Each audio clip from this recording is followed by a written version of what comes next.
Assalamu alaikum. Today we are going to discuss the nervous system. We will discuss the neuroanatomy and neurophysiology of the nervous system from the today lectures, and we will cover it inshallah in upcoming series of lectures. First of all, the topic that we are going to discuss today is the introduction to the organization of the nervous system.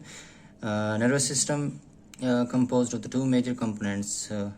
Talking about the nervous system, central nervous system, is composed of two components, brain and spinal cord. PNS, peripheral nervous system, is composed of the cranial nerve and spinal nerve and their associated ganglia. Nervous system is composed of many structures. In the central nervous system, when we talk about the central nervous system, like the neurons, these are the structural and functional unit of the nervous system. And these are the excitable cells. Neurons are the excitable cells. और उसके बाद इसी की processes होते हैं जो exons होते हैं. एक्सोन होता है उसको नर्व फाइबर भी कहते हैं, और वो नर्व फाइबर इंफॉर्मेशन कैरी करता है, माइलिन शीट से कवर होता है, इंफॉर्मेशन कैरी करता है in the form of impulse. और न्यूरोग्लिया होते हैं. न्यूरोग्लिया न्यूट्रिशियस सेल्स होते हैं, सपोर्टेड सेल्स होते हैं सेंट्रल नर्वस सिस्टम के. और इन दोनों को हम आगे आने वाले लेक्चर्स में डिटेल में डिस्कस करेंगे. न्यूरॉन्स क्या होते हैं, इनकी स्ट्रक्चर, इनकी साइटोप्लाज्मिक प्रोसेसेस और इनके एक्सोनल फ्लो, ये सब हम आगे वीडियोस में डिस्कस करेंगे. Central nervous system grey matter और वाइट मैटर से मिलकर बना होता है. ग्रे मैटर में क्या होता है कि इसका कलर ग्रे होता है और वाइट का कलर वाइट होता है, इसलिए इनको ग्रे और वाइट मैटर कहते हैं. वाइट मैटर में क्या होता है कि जो नर्व फाइबर्स होते हैं, एक्सोन्स होते हैं, वो न्यूरोग्लिया में एम्बेडेड होते हैं, और उनका जो वाइट कलर होता है वो शो इसलिए होता है कि जो उनकी माइलिन शीट होती है उसमें लिपिड मटेरियल मौजूद होता है. लिपिड मटेरियल की मौजूद होने की वजह से वो वाइट कलर शो करते हैं. और जो ग्रे मैटर होता है उसमें जो नर्व सेल्स होते हैं वो न्यूरोग्लिया में एम्बेडेड होते हैं. वाइट मैटर में क्या होता है, वाइट मैटर में एक्सोन्स जो होते हैं, जिनको नर्व फाइबर्स भी कहते हैं, वो न्यूरोग्लिया में एम्बेडेड होते हैं. और जो ग्रे मैटर होता है उसमें नर्व सेल्स न्यूरोग्लिया में एम्बेडेड होते हैं.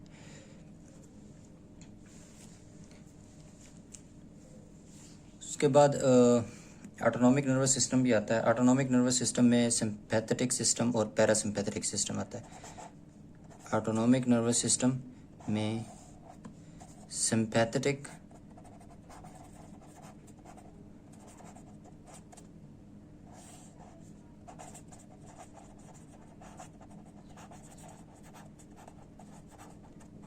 Parasympathetic system.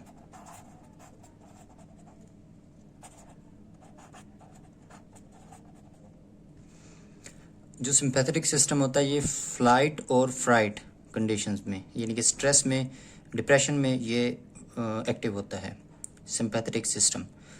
और डोमिनेंस होती है पैरासिम्पैथेटिक सिस्टम की, प्रिपोंडरेंस होती है पैरासिम्पैथेटिक सिस्टम की. Parasympathetic system rest and digest में एक्टिव होता है. जब स्ट्रेस ना हो, नॉर्मल बॉडी का फंक्शन चल रहा हो, तब ये पैरासिम्पैथेटिक सिस्टम एक्टिव होता है. प्रिपोंडरेंस इसी पैरासिम्पैथेटिक सिस्टम की होती है. जो सेंट्रल नर्वस सिस्टम है, ये जो क्रेनियल नर्व्स, स्पाइनल नर्व्स हैं, ये वेरी प्रोन टू ट्रॉमा होती हैं, और क्योंकि ये अनप्रोटेक्टेड होती हैं. और ये जो सेंट्रल नर्वस सिस्टम है, ब्रेन एंड स्पाइनल कॉर्ड, ये वेरी प्रोटेक्टेड होता है. ये प्रोटेक्टेड होता है, इसको 2-3 फैक्टर्स हैं जो प्रोटेक्ट करते हैं. पहले तो स्कल बोन्स आ जाती हैं, वो प्रोटेक्ट करती हैं. फिर उसके बाद मेनिंजेस आ जाती हैं, मेनिंजेस प्रोटेक्ट करती हैं. फिर सेरेब्रोस्पाइनल फ्लूइड ये प्रोटेक्ट करता है. यहाँ मैं लिख देता हूँ skull bone,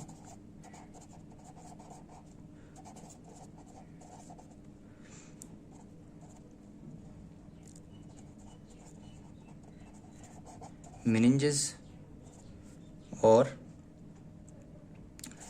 CSF, cerebrospinal fluid।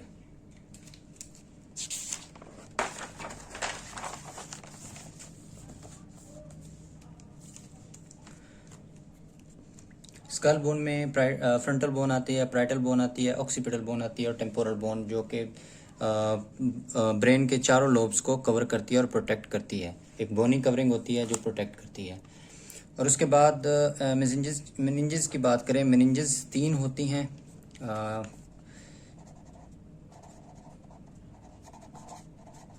Meninges ये सिस्टम ऑफ मेम्ब्रेन्स है। मेनिंजेस ये प्रोटेक्ट करता है ब्रेन को। बीनीथ ड्यूरा मैटर होती है पहली, और फिर रेक्नोइड मैटर होती है as we proceed towards the brain. फिर पिया मैटर होती है। Pia matter is the very most outer layer of the brain and spinal cord. Dura matter 2 तरह की लेयर्स होती हैं ड्यूरा मैटर में। एक मेनिंजियल लेयर होती है, एक होती है पेरियोस्टियल लेयर।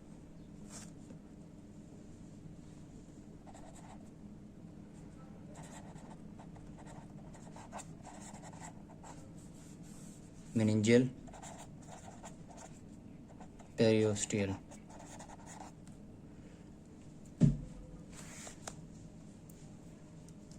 और अरेक्नोइड मैटर, ये अगर हम ये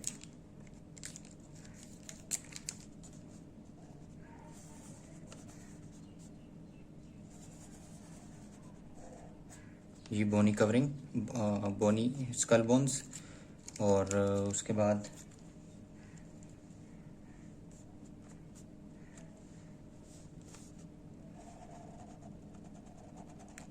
ये मेनिंजियल लेयर, उधर ड्यूरा मैटर। अगर हम इनकी सीक्वेंस देखें तो ये पेरियोस्टियल लेयर,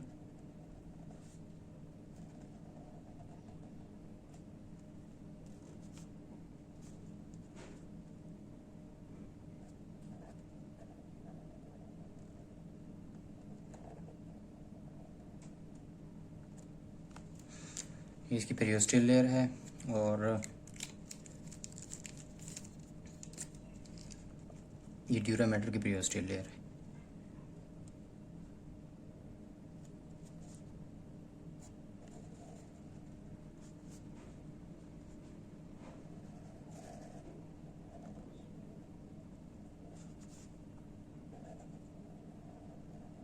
ये एरेक्नोइड लेयर, और ये सबड्यूरल स्पेस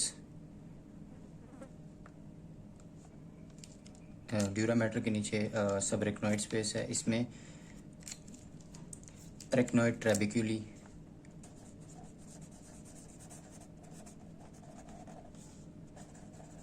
दोनों साइड पे रेक्नोइड ट्रेबिक्यूली। और रेक्नोइड ये जो स्पेस है यहाँ पर, इसको कहते हैं वेनस साइनस। इसको कहते हैं वेनस साइनस। और इसमें अरेक्नोइड विली मौजूद होती है। अरेक्नोइड विली वेनस साइनस में मौजूद होती है, और ये इसमें से सेरिब्रोस्पाइनल फ्लूइड ब्लड स्ट्रीम में एंटर होता है। यही अरेक्नोइड विली होती है जहाँ से सेरिब्रोस्पाइनल फ्लूइड ब्लड स्ट्रीम में एंटर होता है। यहाँ पर वेनस साइनस मौजूद होता है, अरेक्नोइड विली मौजूद होती है, और यहीं से सेरेब्रोस्पाइनल फ्लूइड उसमें ब्लड स्ट्रीम में एंटर हो जाता है। और ये एक्सटेंशन है पेरियोस्टियल लेयर की, जो 2 हेमिस्फेयर्स की पार्टीशन करती है। ये जो एक्सटेंशन है पेरियोस्टियल लेयर की, जो 2 हेमिस्फेयर्स की, सेरिब्रल हेमिस्फेयर्स की पार्टीशन करती है। और ये इसको कहते हैं फाल्स सेरिब्राई।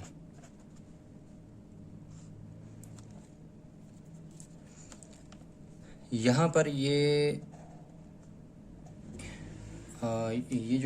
जो यहाँ जहाँ पर ये एरेक्नोइड विली मौजूद होते हैं, इसको सुपीरियर सैगिटल साइनस कहते हैं। Superior sagittal sinus.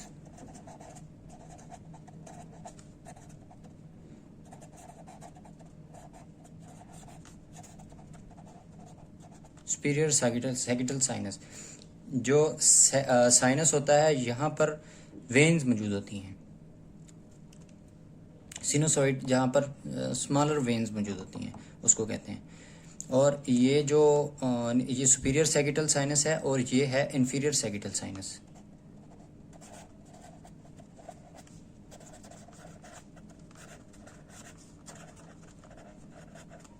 ये इन्फीरियर सैगिटल साइनस है।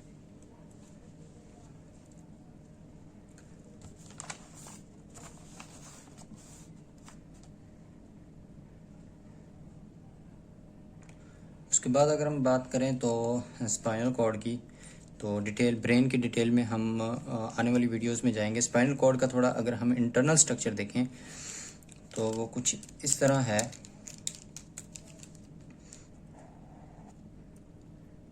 ये सिर्फ इंट्रोडक्टरी वीडियो है।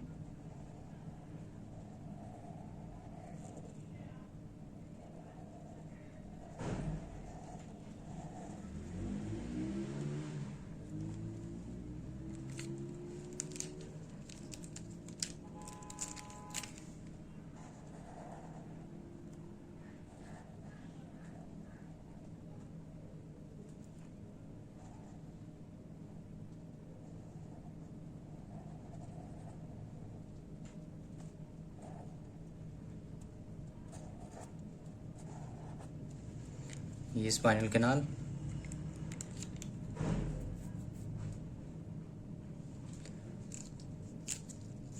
तीन कॉलम्स होते हैं जिसको फेसिकुलस भी कहते हैं। एक होता है पोस्टीरियर फेसिकुलस,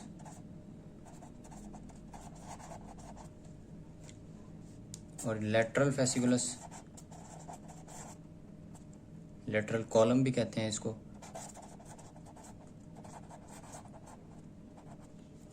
और ये एंटीरियर फेसिकुलस।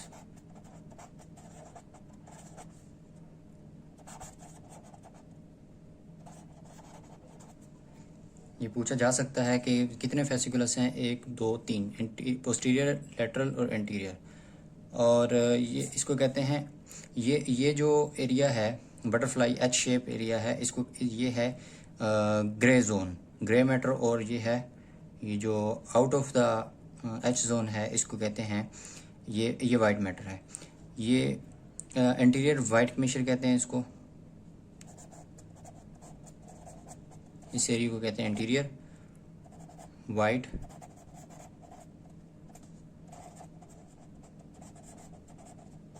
कमीशर। और ये जो एरिया है इसको कहते हैं पोस्टीरियर ग्रे कमीशर।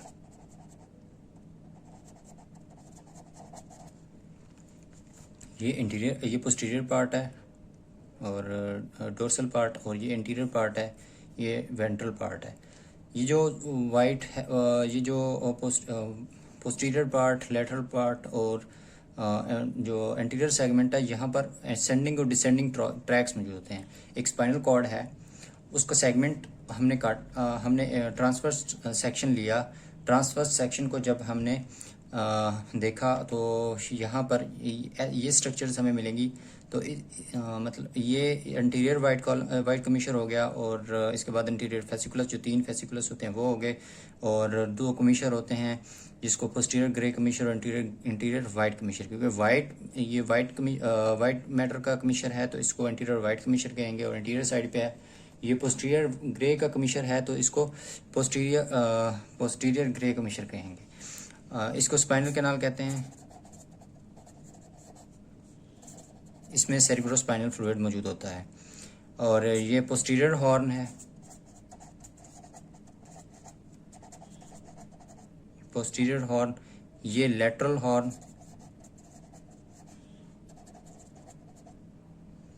और ये एंटीरियर हॉर्न। साथ साथ बता दूं, वैसे तो हम डिटेल में बाद में पढ़ेंगे कि कितने न्यूक्लियस, कौन कौन से न्यूक्लियस पोस्टीरियर हॉर्न में मौजूद होते हैं, कौन से लेटरल हॉर्न में और कौन से इंटीरियर हॉर्न में मौजूद होते हैं। इसको हम बाद में डिटेल में डिस्कस करेंगे। वैसे बता दूं कि जो पोस्टीरियर हॉर्न होता है यहाँ पर सेंसरी न्यूक्लियस मौजूद होते हैं। कोई भी बॉडी से इंफॉर्मेशन आती है तो पहले पोस्टीरियर हॉर्न में आती है, तो पोस्टीरियर हॉर्न के बाद वो ऊपर जाती है, असेंड करती है ब्रेन के जो हायर ऑर्गेनाइजेशन ऑफ ब्रेन होती है, जिस तरह के थैलेमस और सेरेब्रो कॉर्टेक्स की तरफ जाते हैं सेंसरी इन्फॉर्मेशन, फिर वहाँ से प्रोसेस होकर वापस आती है, फिर वो इन्फॉर्मेशन आती है एंटीरियर हॉर्न में। फिर वो जो इन्फॉर्मेशन आती है वो होती है एफरेंट इन्फॉर्मेशन, यानी कि मोटर इन्फॉर्मेशन होती है, वो एंटीरियर हॉर्न में आती है। एंटीरियर हॉर्न कंडक्ट करता है मोटर इन्फॉर्मेशन को, एफरेंट इन्फॉर्मेशन को। वो इन्फॉर्मेशन फिर इफेक्टर ऑर्गन्स तक जाती है। तो ये एंटीरियर सेप्टम,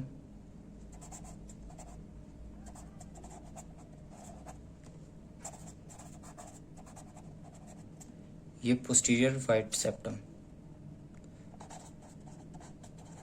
इसको कहते हैं posterior septum.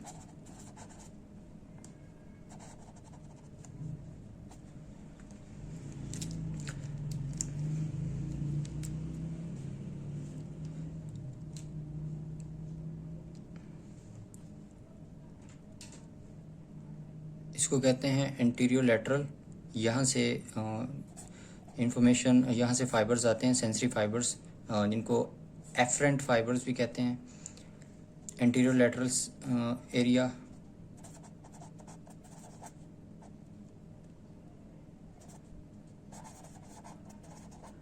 Interior lateral track,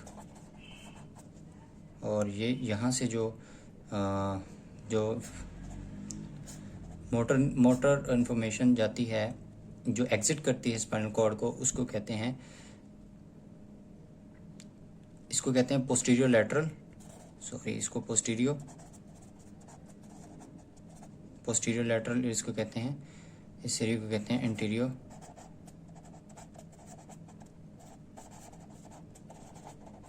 anterior lateral tract. Spinal cord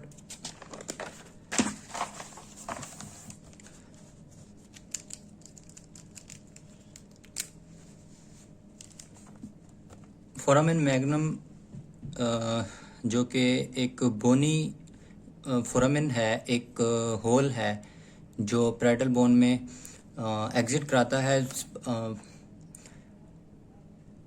medulla oblongata के पॉइंट पर। ब्रेन एग्जिट होता है। Medulla oblongata is the continuation of the spinal cord downward throughout the length of the vertebral canal. Spinal cord एक cylindrical एक segment है spinal central nervous system का, जो vertebral canal में L1 के level पर, L1 के level पर कंप्लीट होता है। फोरामेन मैग्नम से शुरू होता है, मेडुला ऑब्लोंगेटा से शुरू होता है फोरामेन मैग्नम के लेवल पर, और ये L1 पर कंप्लीट होता है। और उसके बाद फिर L1 का जो पॉइंट होता है, इसको कोनस मेडुलैरिस कहते हैं, जहाँ पर स्पाइनल कॉर्ड एंड होता है। फिर कोनस मेडुलैरिस L1 के सेगमेंट से फिर वहाँ से फिलियम टर्मिनल शुरू हो जाता है। फिलियम टर्मिनल पिया मेटर की इलोंगेशन है। स्पाइनल कॉर्ड तो through out the length of the vertebral column run नहीं करता। ये एक्चुअली इस वर्टिब्रल कॉलम से छोटा होता है।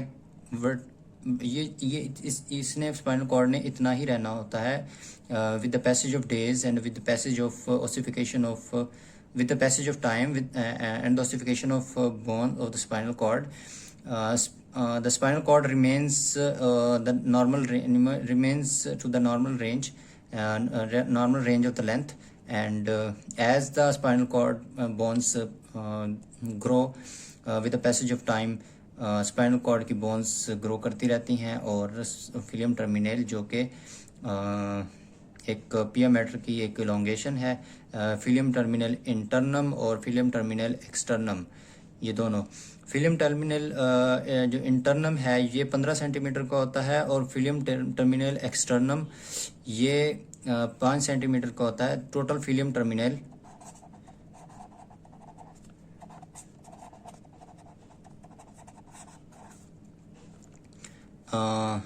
20 सेंटीमीटर का होता है। फिल्म टर्मिनल जो इंटरनम होता है, इंटरनम ये 15 सेंटीमीटर का होता है, और एक्सटर्नम 5 सेंटीमीटर का। जो एक्सटर्नम होता है ये आखिर वाला पॉइंट होता है फिल्म टर्मिनल का,